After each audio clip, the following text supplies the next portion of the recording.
వ్యాస భగవానుడిచ్చినటువంటి స్కంద పురాణంలో మనకి శమంత ఉపోపాఖ్యానం ద్యోతకమవుతుంది.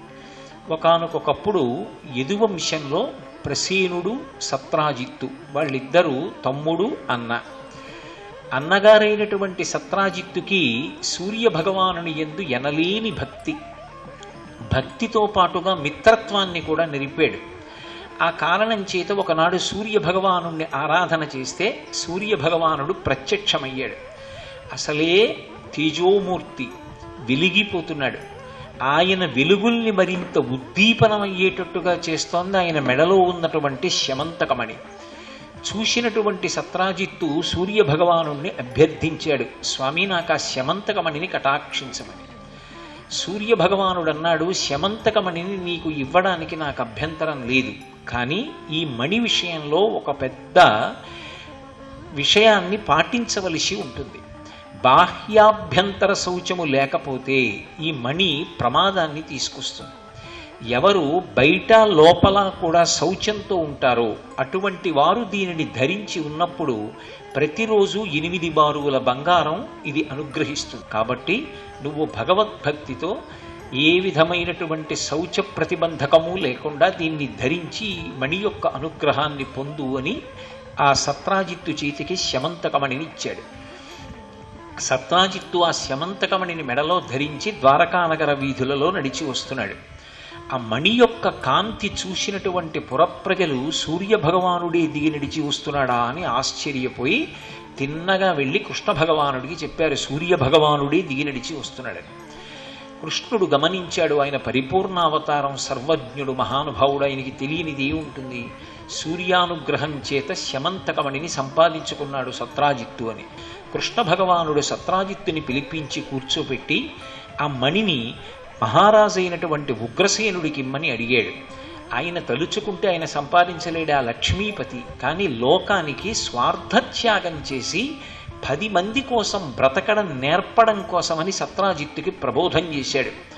కానీ ఆ మణిని విడిచిపెట్టడానికి సత్రాజిత్తు అంగీకరించలేదు. కృష్ణ భగవానుడు అడిగాడు, ఇవ్వలేదు. రేపు పొద్దున్న ఏ ఇబ్బంది కలుగుతుందో, కృష్ణుడు దీనిని ఎలాగైనా స్వాధీనం చేసుకుంటాడేమోనన్న భయంతో దాన్ని తన తమ్ముడైనటువంటి ప్రసేనుడికి ఇచ్చాడు. ప్రసేనుడు ఆ మణిని ధరించి వేటకి వెళ్ళాడు. వేటకి వెళ్ళిన రోజున ప్రసేనుడితో పాటు శ్రీకృష్ణుడు కూడా వెళ్ళాడు అరణ్యానికి. ఇద్దరూ కలిసి వేటకి వెళ్ళారు. ఆ వేటాడుతున్నటువంటి సమయంలో శరీర శోధన చెయ్యవలసి వచ్చింది ప్రసేనుడు. శరీర శోధన అంటే మూత్ర విసర్జన చెయ్యడం లాంటిది. అలా చేసినప్పుడు మళ్ళీ శౌచాన్ని సిద్ధింపచేసుకోవడానికి కాళ్ళు చేతులు కడుక్కొని ఆచమనం చెయ్యాలి. కానీ ప్రసేనుడు మూత్ర విసర్జన చేశాడు తప్ప శరీరమునకు శౌచమును కలిగించుకునేటటువంటి ప్రక్రియను ఆచరించలేదు. ఆ కారణం చేత ఇప్పుడు ఆ మణి ప్రసేనుడికి ప్రమాదం తీసుకురావాలి. కొంతసేపు అయింది, ప్రదోష వేళ అయి చీకట్లు కమ్ముకుంటున్నాయి. కృష్ణుడు ఒకవైపుకు వెళ్ళాడు అరణ్యంలో, ప్రసేనుడు ఒకవైపుకు వెళ్ళాడు. ఈ ప్రసేనుణ్ణి ఒక సింహం వధించి ఆ మెడలో మెరిసిపోతున్నటువంటి మణిని చూసి మాంసఖండమని భ్రమించి తన నోట కరుచుకుని వెళ్ళిపోయింది. కృష్ణ భగవానుడు వెతికాడు ప్రసేనుడు కోసం, ఎక్కడ కనపడలేదు. తల పైకెత్తి ప్రసేన అని అరవడంలో ఆకాశంలో చవితినాటి చంద్రబింబం కనపడింది. చవితినాటి చంద్రబింబాన్ని దర్శనం చేస్తే ఉపద్రవం ఎటువంటిదొస్తుందో శ్రీకృష్ణుడికి తెలియదు అని చెప్పడం సాహసం, ఆయన పరిపూర్ణ అవతారం. కానీ లోకోద్ధరణ కొరకు తాను ఆ చవితి చంద్రుణ్ణి చూసిన చీకటి పడిపోయింది, ఇక ప్రసేనుడి జాడ కనిపెట్టడం కష్టం అరణ్యంలో అనేటటువంటి మిషని అడ్డుపెట్టి ఇంటికి తిరిగి వెళ్ళిపోయాడు. తిరిగి వెళ్ళిపోయిన తరువాత ప్రసేనుడు రాలేదు. సత్రాజిత్తు శ్రీకృష్ణ భగవానుడి మీద నేరారోపణ చేశాడు. ఈ శమంతకమణి కావాలి అని అడిగాడు కృష్ణుడు, ఇవ్వలేదని వేటకి వెళ్ళినప్పుడు కృష్ణుడే ప్రసేనుణ్ణి సంహరించి శమంతకమణిని అపహరించాడు అన్నాడు. తనకి కలిగిన అపవాదు పోగొట్టుకోవడం కోసమని సపరివారంగా మళ్ళీ అరణ్యంలోకి ప్రవేశించి వెతికాడు ప్రసేనుడి కోసం. ఒకచోట ఆ ప్రసేనుడి యొక్క కళేబరం కనపడింది, గుర్రం యొక్క కళేబరం కనపడింది, కానీ మణి కనపడలేదు. అంటే నిన్నను ఎవరో సంహరించి తీసుకుపోయారు. ప్రసేనుణ్ణి సంహరించింది నేను కాదు, వేరొకరెవరో సంహరించారు. ఇక్కడ ఆయన కళేబర ఉంది, గుర్రం కళేబర ఉంది, కానీ మణి లేదు, మణి అపహరింపబడింది అని కృష్ణుడు అన్నాడు. ఆ సత్రాజిత్తుకి సంబంధించిన పరివారం అన్నారు, లేదు, కృష్ణుడే ప్రసేనుణ్ణి గుర్రాన్ని చంపి మణిని తీసుకుపోయాడు, ఆ 2 కళేబరాలు అక్కడ విడిచిపెట్టాడు, వేరెవరో సంహరించలేదు, కృష్ణుడే సంహరించాడన్నారు. ఇప్పుడు అపవాదు మరింత పెరిగింది. దీనికి కారణం చవితి నాటి చంద్రుణ్ణి చూశాడు ముందు రోజు. తన మీద వచ్చిన నింద బాపుకోవడం కోసమని పరివారంతో కలిసి బయలుదేరి వెతకడం మొదలుపెట్టాడు. ఎక్కడైతే ప్రసేనుడు మరణించాడో అక్కడ ఆ గుర్రపు అడుగుజాడలు కనపడ్డాయి. ఆ గుర్రాన్ని ప్రసేనుడిని సంహరించినది ఒక సింహము అనడానికి ఆధారంగా సింహము యొక్క అడుగు జాడలు కనపడ్డాయి. ఆ అడుగుజాడలు ఎటు వెళ్ళాయో అటు వెళ్ళాడు. కొంతసేపు అయిన తర్వాత సింహం కళేవరం కనపడింది, అంటే సింహాన్ని కూడా ఎవరో చంపారు. అక్కడి నుంచి భల్లూక చరణ విన్యాసం కనపడింది, అంటే ఒక భల్లూకం యొక్క పాదముద్రలు కనపడ్డాయి. ఆ భల్లూకం యొక్క పాదముద్రల్ని అనుసరించి ఒక గుహలోకి ప్రవేశించాడు. ఒక గుహలోకి వెళ్ళేటప్పటికీ ఆశ్చర్యకరమైనటువంటి సన్నివేశం కనపడింది. ఒక ఊయల కట్టి ఉంది, ఆ ఊయల మీద శమంతకమణి వేలాడుతోంది. ఆ ఊయలలో ఒక చంటి పిల్లవాడు పడుకుని ఉన్నాడు. అక్కడ యవ్వనంలో ఉన్నటువంటి ఒక స్త్రీ నిలబడి ఉంది. ఆ నిలబడినటువంటి పిల్ల జాంబవతి, పసిపిల్ల జాంబవతి కాదు, ఆ యవ్వనంలో ఉన్న ఆడపిల్ల జాంబవతి. ఆమె జాంబవంతుని కుమార్తె. కటిక చీకట్లో గుహలో నడిచి వచ్చినటువంటి కృష్ణ పరమాత్మ యొక్క తేజస్సు చూసింది. ఆయన యొక్క కాంతి, ఆయన యొక్క రూపం చూసేసరికి ఆమె ఆయనకి వశపడి తన తండ్రి జాంబవంతుడు లేచి వస్తే, వీళ్ళిద్దరికీ యుద్ధం జరిగితే కృష్ణుడికి ఏమైనా ఆపద కలుగుతుందేమో, ఇంత కోమలమైన శరీరం ఉన్నవాడే బహుశಃ శమంతకమణి కోసం వచ్చి ఉంటాడని, ఆ మణి అక్కడికి ఎలా వచ్చింది అన్న విషయాన్ని పిల్లవాడికి చెప్పి ఊయల ఊపుతున్న మిషగా చెప్పింది. సింహ ప్రసీనమవధీహి సింహో జాంబవతాహత. సింహం ప్రసేనుణ్ణి చంపింది, ఆ సింహాన్ని జాంబవంతుడు చంపాడు. ఇది సుకుమారకమారూధీహి తవ హ్యేషాస్యమంతక. అది సుకుమారక అంటే పిల్లవాడికి చెప్తున్నట్టుగా చెప్తోంది, లోపల తండ్రి వినకూడదు. ఓ సుకుమారక, ఓ పిల్లవాడా ఏడవకు, ఈ శమంతకమణి నీది. సుకుమారక అన్న మాట నిజానికి కృష్ణుడి వంక చూసి చెప్పింది. ఓ సుకుమారమైన శరీరం ఉన్నవాడా, మారోధీహి ఏడవకు అని పిల్లవాడి వంక చూసి చెప్పింది. తవ హ్యేషా శమంతక, ఈ శమంతకమణి నీది. ఈ శమంతకమణి అన్నప్పుడు ఇలా అంది, అంటే నేను నీదాననే, నా మనసు నీకు అర్పించాను నిన్ను చూడగానే. కృష్ణుడు గమనించాడు. కానీ జాంబవంతుడు లోపల నుంచి శ్లోకం విన్నాడు, ఏదో జరిగింది, ఎందుకు ఈ మాట చెప్తోందని బయటికి వచ్చాడు. తల తిప్పి చూస్తే కృష్ణుడు కనబడ్డాడు. ఎవరో శమంతకమణి కోసం వచ్చారని కృష్ణుడితో యుద్ధానికి సిద్ధమయ్యాడు. 21 రోజులు ఇద్దరి మధ్య పోరాటం జరిగింది. క్రమక్రమంగా జాంబవంతుడి బలం క్షీణిస్తోంది, కృష్ణ భగవానుని యొక్క బలం పెరుగుతోంది. ఆలోచించాడు, ఒకానొకప్పుడు త్రేతాయుగంలో ఈయనే రామచంద్ర ప్రభువుగా అవతారంలో వచ్చారు. ఆ రోజులలో నీకేం కావాలి అని నన్ను అడిగితే నీ ఆలింగన సుఖం కావాలి అని అడిగాను. ఈ అవతారంలో నా ఆలింగన సుఖాన్ని కటాక్షించడం సాధ్యం కాదు. రాబోయే యుగంలో, ద్వాపర యుగంలో నేను నీతో పాటు 21 రోజులు యుద్ధం చేస్తాను. అప్పుడు మన ఇద్దరం ఒకళ్ళనొకళ్ళం పట్టుకుంటాం, ఒకళ్ళతో ఒకళ్ళం కలియబడతాం, అప్పుడు నీకు నా ఆలింగన సుఖం లభిస్తుంది అని వరమిచ్చాడు రామచంద్రమూర్తి.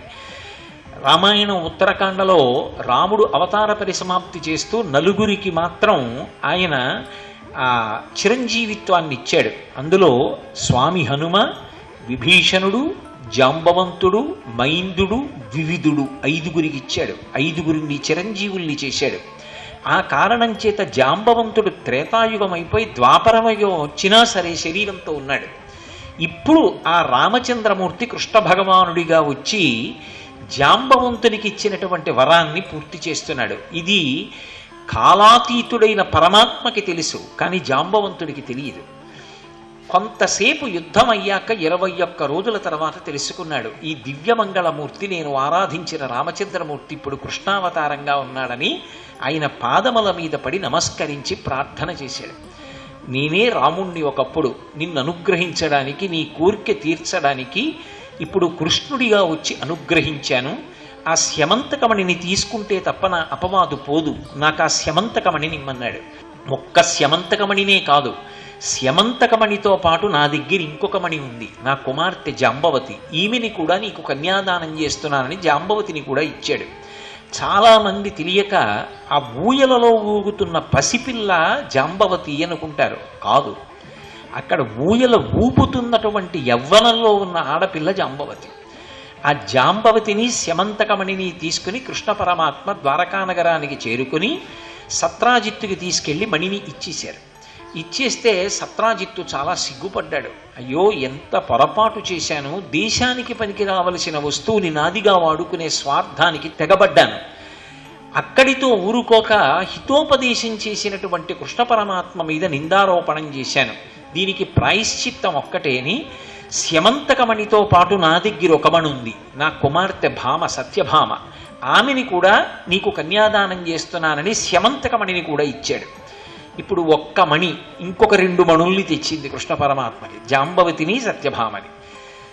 ఆ మణిని తీసుకోకుండా కృష్ణుడు అన్నాడు, సత్యభామని పరిగ్రహిస్తాను, నీకు కుమారులు లేరు, ఒక్కతే కుమార్తె, కాబట్టి ఎప్పటికైనా స్యమంతకమణి నాకు చెందుతుంది, ప్రస్తుతానికి నీ దగ్గర ఉండని అని స్యమంతకమణిని ఆయనకి ఇచ్చాడు. ఇప్పుడు నారద మహర్షి వచ్చాడు. వచ్చి, ఓ కృష్ణాను, విన్ని అపనిందలను పొందడానికి కారణం, ప్రసేనుడితో కలిసి వేటకి వెళ్ళిన రోజు రాత్రి తల ఎత్తి చూసినప్పుడు ఆకాశంలో చవితినాటి చంద్రబింబాన్ని చూశావు, అందువల్ల వచ్చాయి ఈ అపనిందలు. ఇవి పోవాలి అంటే నువ్వు విఘ్నేశ్వరుడి యొక్క వ్రతం చెయ్యాలి. ఆ వ్రతాన్ని భాద్రపద శుక్ల చవితి నాడు చేయించాడు. చేయిస్తే విఘ్నేశ్వరుడు ప్రత్యక్షం అయ్యాడు. అసలు ఎందుకు ఇటువంటి శాపం వచ్చింది, చంద్రుణ్ణి చూస్తే ఎందుకు వస్తాయి అపనిందలు అని ఏమీ తెలియని వాడిలా ప్రశ్న చేశాడు. చేస్తే అప్పుడు విఘ్నేశ్వరుడు చెప్పాడు. విఘ్నేశ్వరుడు పైకి చూడ్డానికి వికార రూపమా అన్నట్టుగా ఉంటాడు. ఓ పెద్ద లంబోదరం, శూర్పకర్ణం, చాటలంతంత చెవులు, గజముఖం, ఏనుగు ముఖం, మరుగుజ్జువాడు అలా ఉంటాడు. కానీ పైకి ఎలా కనపడినా లోపల బహుప్రసన్నుడు, భక్తజనులందరినీ ఆదరించేటటువంటి స్వభావం ఉన్నవాడు.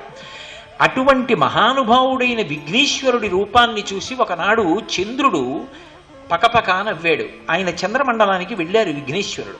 వెడితే చంద్రుడు నవ్వాడు. ఎందుకని? కవులందరూ చంద్రుడిని వర్ణిస్తారు. ఎవరైనా అందమైన ఆడపిల్ల కనబడితే చంద్రానన అంటారు, చంద్రుడి వంటి ముఖముఖలదాన అంటారు. నా అంత అందగాన్ని నేనని గర్వం వచ్చింది చంద్రుడికి. విఘ్నేశ్వరుణ్ణి చూసి మరుగుజ్జువాడు అని ఆయన పట్ల హాస్యభావనతో పకపక నవ్వాడు. ఎంతటి వాడికైనా అహంకారం పరమ ప్రమాదకరం. నువ్వు చాలా అందగాణ్ణి అన్న ఉద్దేశ్యంతో నన్ను చూసి నువ్వు పరిహాసం చేసి నవ్వుతున్నావు, కాబట్టి దీనికి విరుగుడు నీ అహంకారం పోవాలి. నీ వంక ఎవరైనా చూశారో వాడికి అపనిందలు వస్తాయన్నారు. విఘ్నేశ్వరుడిచ్చిన శాపకారణం చేత ఎవరైనా చీకటి పడితే బయటికి వస్తే చంద్రుణ్ణి చూడ్డానికి భయపడి ఈ చంద్రుడు ఒకడు ఆకాశంలోనూ తలెత్తడానికి లేదని చెయ్యి అడ్డు పెట్టుకుని వెడుతుండేవారు. సిగ్గుపడిపోయిన చంద్రుడు తాను పుట్టినటువంటి సముద్రంలోకి వెళ్ళిపోయాడు. చంద్రుడు లేకపోతే ఓషధులు ప్రకాశించవు. ఓషధీతత్వం అంటే ఒక ధాన్యపు గింజని పట్టుకెళ్ళి భూమిలో వేస్తే మళ్ళీ కంకు పుట్టాలి. అలా రావడాన్ని ఓషధీతత్వం అంటారు. అది చంద్రకిరణ స్పర్శ చేత వస్తుంది. ఆ చంద్రుడు లేడు, ఓషధీతత్వం పోయింది.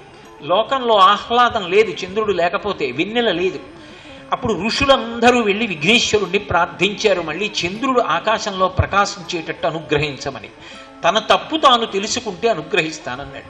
సముద్రం దగ్గరికి వెళ్ళి ప్రార్థన చేశారు, వచ్చి విఘ్నేశ్వరుడికి క్షమాపణ చెప్పమని.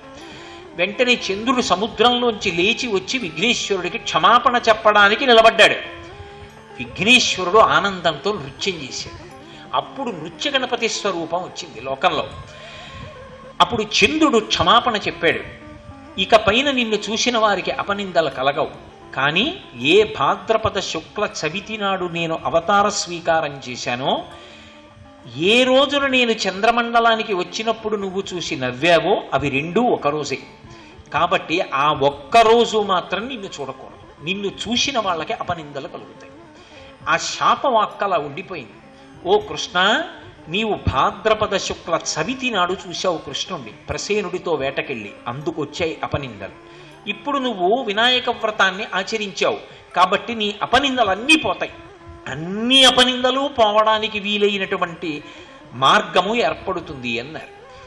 చాలా సంతోషించి ఏమీ ఎరగని వాళ్ళ లోకాన్నంతటినీ అనుగ్రహించడం కోసమని కృష్ణ పరమాత్మ అడిగారు.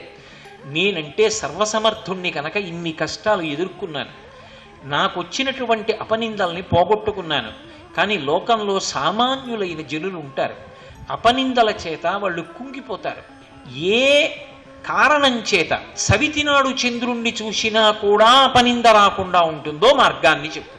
నువ్వు అపనిందలు పోగొట్టుకున్నటువంటి విశేషం కథగా ఎవరు చెప్పుకుంటారో ఆ చెప్పుకున్నంత మాత్రం చేత చవితినాడు చంద్రుణ్ణి చూసినా అపనిందలు రావు. ఒకవేళ ఏ కారణం చేతనైనా వ్రతం చెయ్యలేకపోతే, వ్రతం చేసినప్పుడు ఆ కథ వింటున్నప్పుడు ఆ దంపతులు చేతిలో పట్టుకున్నటువంటి అక్షతలుంటాయి, ఆ అక్షతలు వాళ్ళు వేసుకోగా మిగిలినటువంటి శేషంలోంచి ఆ అక్షతలు తెచ్చుకుని తల మీద వేసుకుంటే వాళ్ళు వ్రతం చేసినట్టే. ఈ ఉపాఖ్యానాన్ని తప్పకుండా విఘ్నేశ్వర చవితి నాడు చెప్పుకోండి అని ఋషుల యొక్క వాక్కు. స్వస్తి ప్రజాభ్య పరిపాలయంతాం న్యాయేన మార్గేణ మహిం మహిషాం గోబ్రాహ్మణేభ్య శుభమస్తు నిత్యం లోకాః సమస్తాః సుఖినో భవంతు. ఆ వరసిద్ధి వినాయకుని యొక్క పరిపూర్ణమైనటువంటి అనుగ్రహ కటాక్ష వీక్షణముల చేత అశేషమైనటువంటి ప్రేక్షక శ్రోతలందరూ కూడా సర్వశుభములను పొందెదరుగాక.